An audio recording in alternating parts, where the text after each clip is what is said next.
The headliners. The headliners.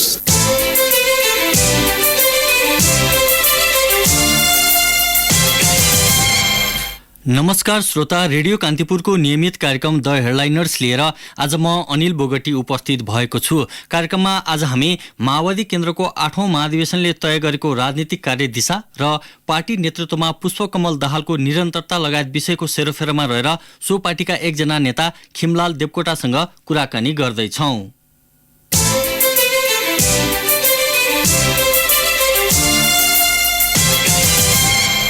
श्रोता, कार्यक्रमका हाम्रा अतिथिसँग तपाईको कुनै जिज्ञासा भए हामीलाई 5441 905 मा टिपाउनुहोला। कृपया कार्यक्रमका दौरानमा सोधिएका प्रश्न नराख्न आज पनि म तपाईहरूलाई अनुरोध गर्दछु। आजका हाम्रा अतिथि माओवादी केन्द्रका नवनिर्वाचित केन्द्रीय सदस्य खिमलाल देवकोटा हामीसँग टेलिफोन सम्पर्कमा हुनुहुन्छ। देवकोटाज्यू, यहाँलाई कार्यक्रममा स्वागत छ। हजुर, धन्यवाद, नमस्कार। पार्टी अध्यक्षमा पुष्पकमल दाहालको दिग्विजय नै माओवादी केन्द्रको भविष्यसँग जोडिएको भनेर तपाईँहरूले पुष्टि गर्नुभयो होइन महाधिवेशनबाट? अरू पार्टीको नेतृत्व छनौट र माओवादी पार्टीको नेतृत्व छनौटका निम्ति अरू पार्टीको नेतृत्व मात्रै छनौटको कुरा हुन्छ। माओवादी पार्टीको निम्ति विगतका जिम्मेवारीहरूलाई पूरा गर्ने कुरा पनि हुन्छ। त्यसो भएको हुनाले माओवादी पार्टीको अध्यक्ष प्रचण्डलाई चुन्नुको पछाडि जनयुद्धका केही महत्त्वपूर्ण कार्यभारहरू अझै पनि बाँकी छन्। शान्ति प्रक्रियाका कार्यभार बाँकी छन्। संविधान कार्यान्वयन र समृद्धिको यात्रा सँगसँगै समाजवादी क्रान्ति गर्ने लक्ष्य पनि माओवादी केन्द्रको छ। त्यसो भएको हुनाले यो जिम्मेवारीसँग जोडेर हेर्ने हो भने नेपालको सन्दर्भमा माओवादी पार्टीको नेतृत्व गर्ने त्यो अवसर, ऐतिहासिक अवसर प्रचण्डलाई प्राप्त भयो। त्यो प्रचण्डलाई प्राप्त भएको त्यो अवसर त्यो जिम्मेवारीमा परिणत भयो र त्यो जिम्मेवारी अझै पनि बाँकी छ। त्यसकारण चाहिँ अरू पार्टीको तुलनामा खालि एउटा नेतृत्व छान्दिने, 5 वर्ष नेतृत्व गर्ने, उसले खासै नयाँ अभियानहरू सञ्चालन गर्नुपर्ने, खासै पुराना जिम्मेवारीहरू पुरा नगर्नुपर्ने त्यस्तो स्थिति एकातिर देखिन्छ भने माओवादी केन्द्रको हकमा यो फरक पृष्ठभूमि भएको हुनाले माओवादी पार्टीको नेतृत्व प्रचण्डले गर्नुभयो। प्रचण्ड फेरि पनि सर्वसम्मत नेतृत्वमा छानिनुभयो। केवल प्रचण्ड नेतृत्वमा छानिनु भएको होइन, विगतका केही जिम्मेवारीहरू छन्, त्यो जिम्मेवारी पूरा गर्ने दायित्व सहित महाधिवेशनले र केन्द्रीय समितिले छनौट गरे हो भन्दा उपयुक्त हुन्छ होला। 32 वर्षदेखि पार्टीको नेतृत्वमा रहनु भएको प्रचण्डको विकल्प प्रचण्ड नै हो भन्ने निष्कर्ष हो तपाईँहरूको? अब मैले धेरै पटक भन्ने गरेको छु, निर्विकल्प भन्ने कुरा विज्ञान विरोधी कुरा हो, मार्क्सवाद विरोधी कुरा पनि हो। तर नेपालको सन्दर्भको कुरा गर्दाखेरि प्रचण्डको सन्दर्भमा जनयुद्धको तयारीदेखि जनयुद्धको सफल सञ्चालन, शान्ति प्रक्रिया, संविधान कार्यान्वयन र समृद्धिको यात्रा, यो श्रृङ्खलामा हेर्दा माओवादी पार्टीका निम्ति यो अवसर पनि हो। प्रचण्ड जस्तो इन्स्टिट्युसनल मेमोरी भएको डाइनामिक नेता र फेरि पनि महत्त्वपूर्ण ऐतिहासिक कार्यभारहरू सम्पन्न गर्नका निम्ति उपयुक्त पात्र र उपयुक्त नेतृत्व यो प्राप्त छ। त्यसो भएको हुनाले माओवादी पार्टीका निम्ति र सिङ्गो मुलुककै निम्ति पनि प्रचण्ड जस्तो व्यक्तित्वले माओवादी पार्टीको नेतृत्व गर्ने, माओवादी पार्टीको मात्रै होइन समाजवादी क्रान्ति गर्ने कार्यभार सहितको पार्टीको नेतृत्व गर्ने जिम्मेवारी प्रचण्डलाई नै दिनु, प्रचण्डले नै प्राप्त गर्नु यो स्वाभाविक बन्न पुग्यो भन्ने म ठान्दछु। अलि अस्तिसम्म अर्को प्रतिस्पर्धी दल एमालेको सौरा महाधिवेशनलाई पञ्चभेला भनेर खिसिर ट्युरी गर्ने तपाईँहरूको नेतृत्व चयन चाहिँ के अर्थमा फरक भयो त? हो, तपाईँले ठिक कुरा उठाउनु भयो। खास गरी अहिलेसम्म भएका पार्टीका महाधिवेशनहरूमा तपाईले कहीँ पनि यो मुलुकको अहिलेको अवस्था के हो र अब कता जानुपर्छ, मुलुकका कार्यभार के हुन्, मुलुकका आवश्यकताहरू के हुन् भन्ने बारेमा राजनैतिक वैचारिक बहस सुन्ने नै पाउनुभयो भने पनि हुन्छ। राजनीतिक वैचारिक बहस चाहिँ भएनन् अरू पार्टीमा। माओवादी पार्टीको 8 दिनसम्मको महाधिवेशन मध्ये लगभग 6 दिन 7 दिन पुरै दस्तावेजमा छलफल भयो। दस्तावेजले अहिलेको नेपाली सन्दर्भ, विश्वको सन्दर्भ, अहिलेको नेपाली समाजको चरित्र चित्रण र अब नेपाली समाज कहाँ लैजानुपर्छ भन्ने समेतको नयाँ खालको विचारधारात्मक बहस भयो। अरू पार्टीमा नेतृत्व कसलाई छान्ने भन्ने मात्रै भयो, हाम्रो पार्टीमा विचार कस्तो बनाउने भन्ने कुरा भयो। त्यसकारण अरू पार्टी र हाम्रो पार्टी बीचको अन्तर यति हो। अरू पार्टी पञ्चवेला गर्ने टाइपका तपाईँले भनेकै शब्द सापट लिँदा होइन, हिजोको दिनमा तपाईँहरू त्यसरी अर्को दलको आलोचना गर्नुभएको तपाईँहरूले चाहिँ पनि त नेताकै खल्तीबाट केन्द्रीय सदस्य बनाउने प्रक्रिया अँगाल्नुभयो भनेर आलोचना भइरहेछ। ठिकै होला, त्यसो भन्दा त्यो कोणबाट भन्दा त ठिकै होला, तर हामी मार्क्सवादीहरू के भन्छौँ भने नीति प्रधान हो, नेता प्रधान होइन। नीति पास गरिसकेपछि, नीतिमा विहङ्गम छलफल गरिसकेपछि त्यो नीतिलाई कार्यान्वयन गर्नका निम्ति त्यही नीति अनुकूलको नेतृत्व चाहिन्छ भन्ने हो। त्यसो भएको हुनाले अरू पार्टीमा नीतिको बारेमा छलफल गरेनन्, हाम्रो पार्टीमा नीतिको बारेमा 1 हप्ताभन्दा बढी छलफल भयो। त्यो नीति प्रतिपादन गर्ने, त्यो नीति ल्याउने नेता नै फेरि नेतृत्व पनि गर्नुपर्ने अवस्था हुन्छ। यदि कथम कदाचित त्यो नीति पारित नभएको भए, हाम्रो पार्टीको सन्दर्भमा अर्को नीति पारित भएको भए अर्को नेतृत्व छानिन्थ्यो।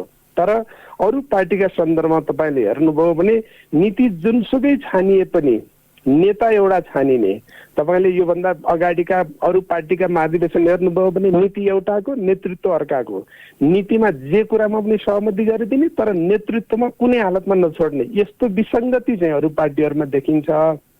माओवादी पार्टीको हकमा जसको नीति उसको नेतृत्व भन्ने कुरा हुन्छ र अधिकांश समय चाहिँ नीतिमा छलफल हुन्छ र केही समय चाहिँ नेतृत्वमा छलफल हुन्छ। तर तपाईहरुको हकमा पनि नि, जस्तो तपाईहरु कम्युनिस्ट पार्टी भएको कारण तपाईहरुले महाधिवेशनमा केन्द्रले पठाएको दस्तावेजहरु तल्लो तहसम्म पुग्ने, त्यहाँ बहस हुने अनि त्यही अनुसार चाहिँ चयन भएर आउनुपर्ने प्रक्रिया त तपाईहरुले पनि त अवलम्बन त गर्नु भएन नि, माथि केन्द्रमा मात्र गर्नुभयो हैन? हाम्रो पार्टीमा पहिला केन्द्रीय समितिको बैठकमा प्रस्तुत भएको दस्तावेज चाहिँ तलैसम्म छलफल भयो। तर एउटा कुरा तपाईँले भनेको कुरा म के स्वीकार गर्दछु भने पहिला हामी राष्ट्रिय सम्मेलन भनेर पुरै समय राष्ट्रिय सम्मेलनको तयारी गर्यौं, त्यही ढङ्गको छलफल गर्यौं। राष्ट्रिय सम्मेलनकै निम्ति तयार भएको डकुमेन्टका बारेमा छलफल गरेर नेतृत्व चयन हुँदै आयो। तर पछिल्लो चरणमा आउँदाखेरि यो महाधिवेशनकै स्तरको छलफल स्तरको तयारी भइसक्या हुनाले अब यसलाई महाधिवेशनमा परिणत गर्नु पर्यो भन्ने कारणले चाहिँ यो महाधिवेशनका निम्ति प्रस्तुत भएको डकुमेन्ट तल्लो तहबाट छलफल भएर आउन पाएन। त्यति कुरा चाहिँ साँचो हो, त्यो कुरा म स्वीकार गर्दछु। तर यति हुँदाहुँदै पनि केन्द्रीय समिति गत साउन 30-31 गते बसेको केन्द्रीय समितिको बैठकमा प्रस्तुत भएको डकुमेन्ट तलैसम्म छलफल भएर आएको कुरा हो र महाधिवेशनको सन्दर्भमा आउँदाखेरि त्यसकारण हामीले 3 दिनको राष्ट्रिय सम्मेलन भनेका थियौँ, 8 दिन पुर्यायौँ नि। त्यसकारण त्यहाँ प्रतिनिधिहरूले चाहिँ विहङ्गम छलफल, विहङ्गम बहस गर्ने काम भयो। त्यसकारण चाहिँ केही कमीका बावजुद पनि महाधिवेशनका निम्ति गर्नुपर्ने सबै प्रक्रियाहरू पुरा भयो। डकुमेन्टका सन्दर्भमा पनि चुनिएका प्रतिनिधिहरूले झन्डै 1800 प्रतिनिधिहरूले 1 हप्ताभन्दा बढी डकुमेन्टका बारेमा छलफल गरेका कारणले महाधिवेशनमा जे प्रक्रिया अवलम्बन गर्नु पर्यो ती कमी कमजोरी पनि पुरा भए भन्ने मलाई लागेको छ। तर लोकतान्त्रिक मूलधारमा शान्तिपूर्ण राजनीतिमा तपाईहरु आइसकेपछि नि माओवादी भित्र पनि एउटा आन्तरिक लोकतन्त्र बलियो होस्, त्यहाँ पनि आन्तरिक प्रतिस्पर्धा होस् भनेर बाहिरबाट अपेक्षा गरिएको थियो, त्यो चाहिँ पटक्कै हुन सकेन भन्ने प्रश्न अहम भएको छ। आन्तरिक लोकतन्त्रका बारेमा नेपालका सबै पार्टीहरूमा कमजोरी छ, यो कुरा म स्वीकार गर्दछु। त्यही सन्दर्भमा माओवादी पार्टीभित्र पनि सम्पूर्ण रूपमा आन्तरिक लोकतन्त्रको अपेक्षा गर्नुभयो भने त्यो पुरा भएको छैन। माओवादी पार्टीमा मात्रै होइन, अरू पार्टीमा पनि आन्तरिक लोकतन्त्र कमजोर भएकै छ। त्यसो भएको हुनाले समग्र लोकतन्त्रको जग चाहिँ त्यति धेरै मजबुत हुन पाएको छैन। यसका बावजुद पनि हामीले देशैभरिबाट वडा तहदेखि सम्मेलन हुँदै, सम्मेलनले प्रतिनिधि छान्दै, प्रतिनिधि राष्ट्रिय महाधिवेशनका निम्ति चुनिएका प्रतिनिधिहरू मार्फत केन्द्रीय नेतृत्व छनौट गर्ने प्रक्रिया पुरा गरेको हुनाले एउटा खालको औपचारिक खालको लोकतन्त्र चाहिँ पुरा भयो। तर वास्तविक खालको लोकतन्त्र जो अवलम्बन गर्नुपर्ने हो त्यसका निम्ति अरू पार्टीहरूले त झन् सोच्नु पर्छ नै। माओवादी पार्टीका हकमा पनि त्यो कुरा लागू हुन्छ, यसमा मैले धेरै प्रतिवाद गर्नु छैन। तर तपाईहरुले भन्ने गरेको जनवादी केन्द्रताको अर्थमा चाहिँ तपाईहरुले अनुसरण गरेको पद्धतिलाई त ठिकै भन्न सकिएला, तर पार्टीहरू लोकतान्त्रिक हुनुपर्छ, सबै नेताहरू चाहिँ लोकतान्त्रिक प्रतिस्पर्धाबाट छानिएर आउनुपर्छ भन्ने अपेक्षा राख्दा पनि त्यसलाई फरक दृष्टिकोण राख्नुपर्ने हो र? त्यो कुरा चाहिँ होइन, तर दुईटा कुराको सन्दर्भ म यहाँ उल्लेख गर्न आवश्यक ठान्दछु। हाम्रो संविधानले नेपाली समाजको चरित्र अनुसारको प्रतिनिधित्व हुने गरी पार्टीहरूले आफ्ना समितिहरू निर्माण गर्नुपर्छ भन्ने कुरा संविधानले भन्यो। तदनुकूल समानुपातिक र खुल्ला गरेर नेपाली समाजको प्रतिनिधित्व झल्किनु पर्ने बन्दोबस्त बमोजिम अरू पार्टीहरूले चाहिँ त्यसको थोरै 30% 40% जति अवलम्बन गरे। तर माओवादी केन्द्रले चाहिँ संविधानले भने भन्दा पनि बढी, संविधानले 40-60 भन्थ्यो, 40% समानुपातिक भन्थ्यो, माओवादी पार्टीले 50+% समानुपातिक र बाँकी चाहिँ खुल्ला गरेर चाहिँ त्यो नेपाली समाजको चरित्रलाई झल्काउनु पनि पर्ने भएको कारणले सिङ्गो चाहिँ महाधिवेशनमा अरू पार्टीको जस्तो भोट हालिएन।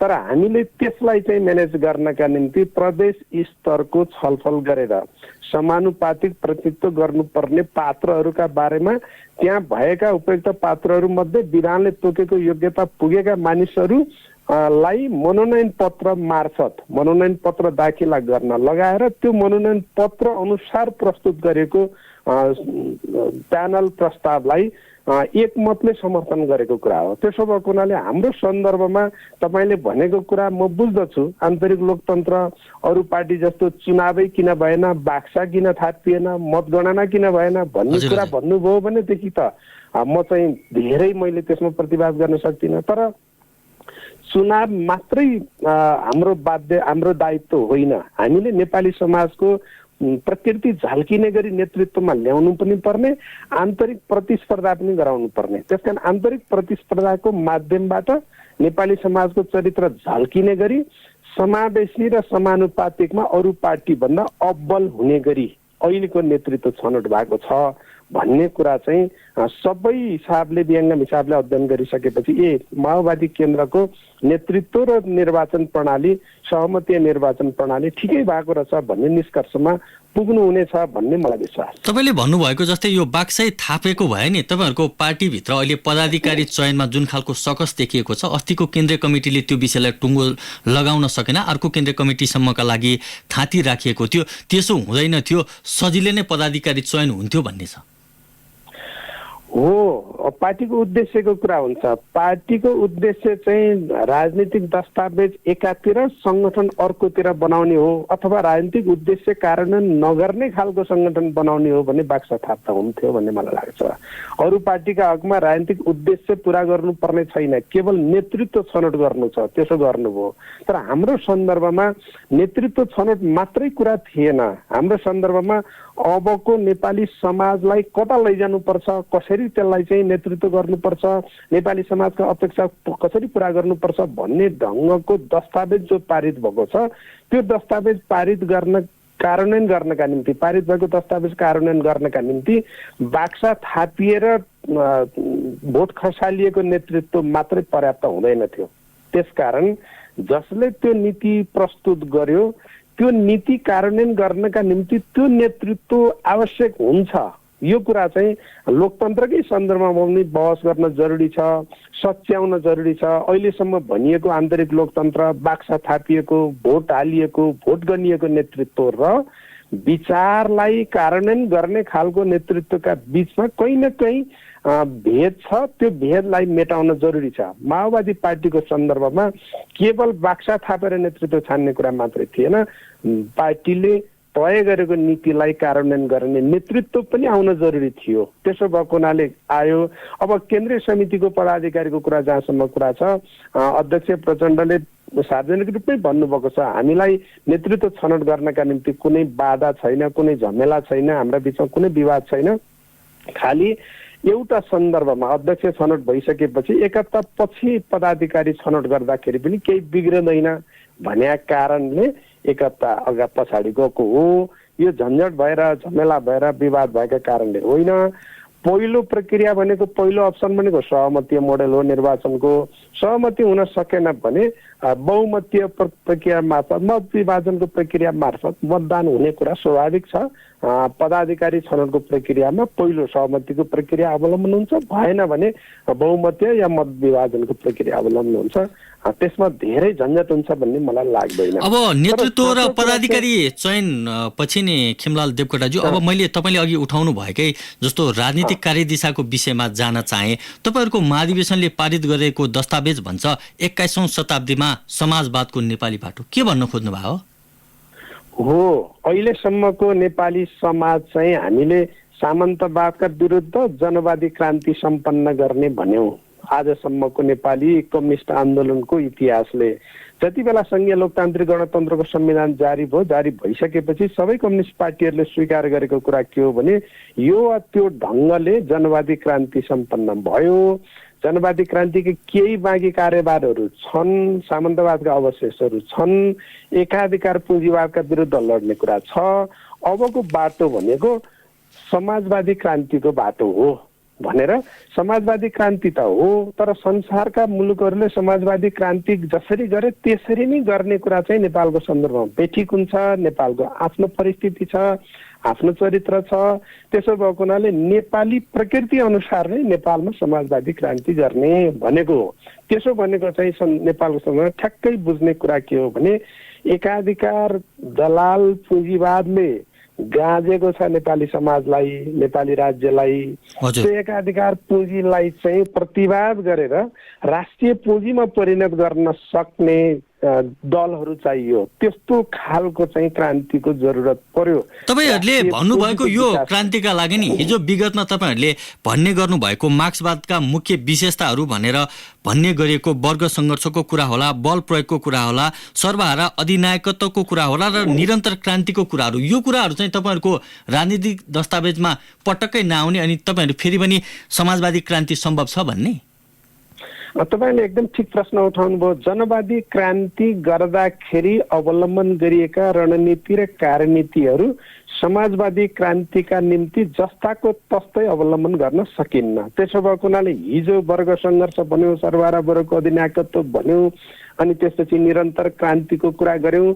अहिले फरक ढङ्गको वर्ग सङ्घर्षको कुरा, अहिले वर्ग सङ्घर्षको कुरा पनि छ। सर्वहारा वर्गको अधिनायकत्व होइन, जनवादी क्रान्ति गर्ने बेलामा सर्वहारा वर्गको अधिनायकत्व हो, तर समाजवादी क्रान्ति गर्ने कुराका निम्ति समाजवादसम्म, समाजवादमा सहमत हुने सबै वर्ग र चरित्रहरू त्यसमा समावेश हुन्छन्। र निरन्तर क्रान्तिको कुरा त जनवादी क्रान्तिपछि समाजवादी क्रान्तिको कुरा हामीले भन्यौँ नै। त्यसो भएको हुनाले हिजो जनवादी क्रान्ति भन्ने बेलामा, हिजो राजतन्त्र भएको बेलामा, हिजो सामन्तवाद भएको बेलामा, सामन्तवादका विरुद्ध लड्दाखेरि हामीले जे चाहिँ अवलम्बन गर्यौँ, जे शब्दावली प्रयोग गर्यौँ, तिनै शब्दावली प्रयोग गर्ने भनियो भने त्यो पछि परेको हुन्छ, पश्चागामी हुन्छ। त्यसकारण नेपाली समाज बदलियो, नेपाली समाजको कार्यभार पनि बदलियो। हिजो जनवादी क्रान्ति गर्ने कुरा थियो, राजतन्त्र विरुद्ध सङ्घर्ष गर्ने कुरा थियो। आज समाजवादी क्रान्ति गर्ने कुरा छ, आज एकाधिकार पुँजीवादका विरुद्ध प्रतिवाद गर्ने कुरा छ। त्यसो भएको हुनाले बदलिएको परिस्थिति अनुसार हाम्रा नीतिहरू बदलिए, हाम्रा कार्यक्रमहरू बदलिए, हाम्रा कार्यनीति र रणनीतिहरू पनि बदलिए भन्ने अर्थमा बुझ्दाखेरि ठिक हुन्छ होला भन्ने मलाई लाग्छ अनिलजी। समाज परिवर्तन भयो, अहिलेको अवस्थामा नयाँ कुराहरू आएको छ, समाजका चाहिँ समस्याहरू हिजोभन्दा फरक भएका छन् कि तपाईँहरूको नेतृत्वको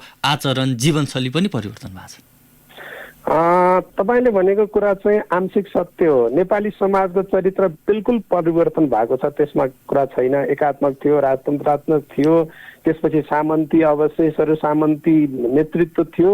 अहिले त्यो बदलिएको छ। नेपाली समाज पनि धेरै विकसित भएर गएको छ। त्यो सँगसँगै नेताहरूको जीवनशैली पनि बदलिएको छ। जीवनशैली सर्वहाराकृत हुनुपर्ने, अलिकति जनताको नजिक हुनुपर्ने, वर्ग उत्थानको जस्तो, जनताबाट अलिक टाढा भए जस्तो, जनताबाट कटिएको जस्तो त्यो कुरा साँचो हो। त्यसै भएको कारणले पार्टी नेतृत्वको जीवनशैली बदलिएका कारणले अथवा बिग्रिएका कारणले समाजवादी क्रान्ति ढिलो भयो भन्ने कुरा पनि हाम्रो दस्तावेजले निर्ममतापूर्वक आत्मसमीक्षा गरेको छ। त्यसकारण तपाईँको कुरामा मेरो सहमति के हो भने नेपाली समाजको चरित्र बदलिएको चरित्र अनुसार नेतृत्वको चरित्र चाहिँ नकारात्मक ढङ्गले बदलियो भन्दा पनि हुन्छ तपाईँले तपाईँको आशयलाई लिने हो भने। त्यसकारण त्यो नेपाली नेतृत्वको नेपाली कम्युनिस्ट आन्दोलनको नेतृत्वको नकारात्मक ढङ्गले बदलिएको वर्ग उत्थान भएको नेतृत्वलाई ठिक ढङ्गले करेक्सन गरेर फेरि पनि जनताको नेतृत्व, जनताकै सँगै बस्न सक्ने नेतृत्व, जनताका अपेक्षाहरूलाई पुरा गर्न सक्ने नेतृत्वको हदमा बदलिएको नेपाली समाजको आवश्यकता अनुसारको समाजवादी क्रान्ति गर्नका निम्ति सक्षम पार्टी नेतृत्व र नेतृत्वमा जाने पात्रहरूको पनि छनौट गर्नुपर्ने आवश्यकता थियो। त्यो कुरा केही हदसम्म महाधिवेशनले गर्यो। अब महाधिवेशनले गरेको केन्द्रीय नेतृत्वहरू मध्येबाट पदाधिकारीको नेतृत्व पनि तपाईँको कुरामा मेरो के सहमति हो भने फेरि पनि पदाधिकारीको नेतृत्वमा यो बदलिएको नकारात्मक ढङ्गले बदलिएको नेतृत्वकै निरन्तरता भयो भने समाजवादी क्रान्ति चाहिँ फेरि धरापमा पर्ने, दस्तावेज एकातिर संगठन एकातिर हुने खतरा पनि छ। त्यसो भएको हुनाले अहिलेदेखि त्यो खतरालाई आत्मसात गरिकन अहिले महाधिवेशनबाट पारित भएको दस्तावेजलाई कार्यान्वयन गर्नका निम्ति डाइनामिक नेतृत्व, अहिलेको समाजलाई बुझ्न सक्ने नेतृत्व, जनताका अपेक्षालाई चाहिँ प्रतिनिधित्व गर्न सक्ने नेतृत्व र जनतासँगै बस्न सक्ने नेतृत्व, यति खालको नेतृत्वको टिम तयार गर्ने प्रक्रियामा छ माओवादी केन्द्र। अर्को एउटा बहस भइरहेको विषय, एउटा कोणबाट भइरहेको विषय के हो भने सांस्कृतिक रूपान्तरणका प्रश्न भनेको चाहिँ क्रान्तिकारी कम्युनिस्ट पार्टी निर्माणको अनिवार्य शर्त रहेको हो भनेर तपाईँहरूको पार्टी अध्यक्ष प्रचण्डले आफ्नो दस्तावेजमा निष्कर्ष निकाल्नु भएको छ। तर सबैभन्दा धेरै प्रश्न उहाँमाथि नै उठेको छ, उहाँको जीवनशैली, उहाँको तडक भडक, उहाँको पारिवारिक मोहहरू। यसलाई चाहिँ के भन्नुहुन्छ?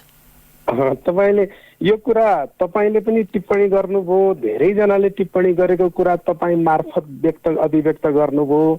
यही कुरा अध्यक्ष प्रचण्डले तपाईँले भन्दा कडा ढङ्गले मै बिग्रिएको छु, मेरो जीवनशैली बिग्रिएको छ, मेरा बारेमा टिप्पणी गरेका छन्, मेरो बसाइ मेरो उठाइका बारेमा मान्छेहरूले आशंका पनि गरेका छन्। त्यसकारण पहिला म आफै बदलिन्छु, म आफै रूपान्तरित हुन्छु, यहाँको महल छोडेर म झुपडीमा बस्नका निम्ति म तयार छु। त्यसकारण सबै पार्टी पङ्क्ति तयार हो कि होइन भनेर चाहिँ 3 पटक प्रश्न गर्नुभयो। महाधिवेशनको सिङ्गो हलले हामी सबै रूपान्तरित हुनका निम्ति तयार छौँ, अहिले जो जीवनशैली नकारात्मक ढङ्गले परिवर्तन भएको छ त्यसलाई चाहिँ रोक्नका निम्ति, त्यसलाई फेरि सकारात्मकमा बदल्नका निम्ति, जनतासँग जोडिनका निम्ति, जनशैली अवलम्बन गर्नका निम्ति र जनताले आशंका गर्ने खालको होइन, जनताले विश्वास गर्ने खालको जीवनशैली बनाउनका निम्ति हामी तयार छौँ भनेर भन्नुभएको छ। प्रचण्ड त माहिर हुनुहुन्छ नि परिस्थिति अनुसार, अनि दर्शक दीर्घामा को छ भनेर बोल्न उहाँ त माहिर हुनुहुन्छ, तर व्यवहारमा चाहिँ भएन भनिन्छ। हो, यही प्रचण्डको डाइनामिजम भनेको, प्रचण्डको व्यक्तित्व, गतिशील व्यक्तित्व भनेको यही हो। उहाँले जनताको दर्शक दीर्घामा भएका मानिसहरूको मनोभावनालाई बुझ्नुहुन्छ। बुझे सँगसँगै उहाँले दर्शक दीर्घामा रहेका मान्छेहरूको मात्रै मनोभावना होइन, सिङ्गो नेपाली समाजको मनोभावनालाई पनि बुझ्नु भएको छ र उहाँले आफै भन्नुभएको छ यो केही समय बेठिक भयो, कतिपय बेलामा निर्णय गर्ने कुरामा पनि बेठिक भयो, गल्ती भयो, कमजोरी भयो, मेरो जीवनशैलीका बारेमा जे टिप्पणी भए त्यो गल्ती भयो, कमजोरी भयो, म यो सम्पूर्ण रूपमा सच्याउन म तयार छु भनेर उहाँले नै आत्मसात गरिसकेपछि र अरूलाई पनि सकारात्मक ढङ्गले दबाब के दिनुभयो भने अब केन्द्रीय सदस्यहरू काठमाडौँमा बसेर सयल गर्न पाइने छैन, जनताका झुपडीमा जानुपर्ने छ, जनतासँगै चाहिँ जनशैली अवलम्बन गरेर आफ्ना कार्यभारहरू पुरा गर्नुपर्ने छ र दस्तावेजले अवलम्बन गरेका दायित्वहरूलाई कार्यान्वयन गर्ने ठाउँमा पुग्नुपर्ने छ भनेर उहाँले भनिसक्नुभयो। तपाईँले भनेको एउटा कुरा चाहिँ साँचो हो, धेरैचोटि भन्नुभयो तर परिवर्तन भएन नि भन्ने कुरालाई यसपटक चाहिँ भनेको कुरा व्यवहारमा परिणत गर्नका निम्ति महाधिवेशनमा सम्पूर्ण हिसाबले विश्वास पैदा भएको छ। अब कार्यान्वयनमा जाँदै गर्दाखेरि थप विश्वास आर्जन हुनेछ भन्ने मलाई लाग्छ। हजुर देवकोटाज्यू, तपाईँलाई हामीले केही बेर रोक्नुपर्ने बेला भएको छ, हामी व्यापारिक विश्राम लिन्छौँ। विश्रामपछि हामी श्रोताका बाँकी प्रश्नहरू लिएर आउनेछौँ। तबसम्म टेलिफोन सम्पर्कमै रहिदिनु हुन म तपाईँलाई अनुरोध गर्दछु।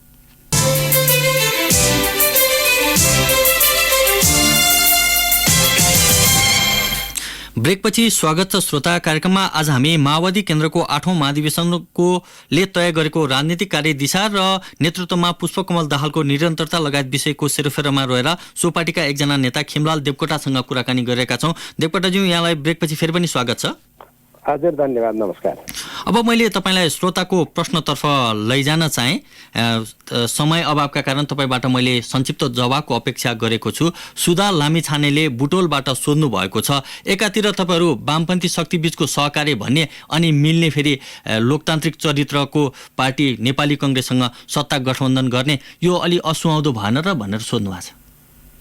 अहिलेको गठबन्धन भनेको प्रतिगमन विरुद्धको गठबन्धन हो। प्रतिगमन र अग्रगमनकारीहरू एक ठाउँमा बस्न सक्ने कुरा भएन। त्यसो भएको हुनाले तुलनात्मक हिसाबले कम्युनिस्ट पार्टी नाम राखे पनि एमाले अहिले चालेका कदमहरू, संसद विरुद्धको कदम, संविधान विरुद्धको कदम, राजनीतिक उपलब्धिका विरुद्धको कदमका तुलनामा नेपाली कङ्ग्रेस चाहिँ प्रगतिशील र प्रजातान्त्रिक देखियो। त्यसो भएको हुनाले यो वाम गठबन्धन बन्न पुगेको हो भन्ने मलाई लाग्छ। बानेश्वरबाट सुदीप कार्की सोध्नुहुन्छ, पार्टी नेता कार्यकर्तालाई उत्पादनसँग जोड्ने, श्रमसँग जोड्ने, श्रमिकसँग जोड्ने कुराहरू तपाईँहरू त पहिला त निकै धेरै गर्नुहुन्थ्यो, अहिले त गर्न छोड्नुभयो।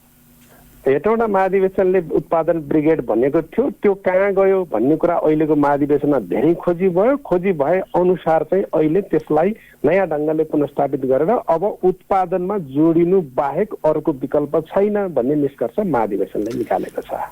राजन पण्डित नुवाकोटबाट सोध्नुहुन्छ, तपाईँहरूको नेतृत्व तपाईँहरूले हिजो भन्ने गरेको जस्तै बुर्जुवा भइसकेको हो? बुर्जुवा सम्पूर्ण रूपमा बुर्जुवा भइसकेको भए समाजवादी क्रान्तिको कुरा गर्न छोड्थ्यो होला। सम्पूर्ण रूपमा भएको होइन। तपाईँले भने जस्तो चाहिँ बुर्जुवाकरणको प्रक्रियामा चाहिँ रहेको कुरा साँचो हो। त्यसलाई चाहिँ करेक्सन गर्नुपर्छ भन्ने कुरा महाधिवेशनले भन्यो। हजुर देवकोटाज्यू, आजका लागि निर्धारित समय सकिएको छ। आज हामीलाई समय दिनुभयो। समय र संवादका लागि यहाँलाई धेरै धेरै धन्यवाद। हस्, यहाँलाई पनि धेरै धन्यवाद। महत्त्वपूर्ण समयमा महत्त्वपूर्ण विचारहरू राख्ने अवसर दिनुभयो, तपाईँलाई पनि धन्यवाद छ। श्रोता, भोलि हामी नयाँ विषयवस्तुमा सम्बन्धित अतिथिसँगको कुराकानी लिएर आउने नै छौँ। तबसम्मका लागि न्युज डेस्कका सम्पूर्ण सहकर्मी प्राविधिक मित्र लक्ष्मी प्रसाद पोखरेल र म अनिल बोगटीलाई आज्ञा दिनुहोस्। नमस्ते।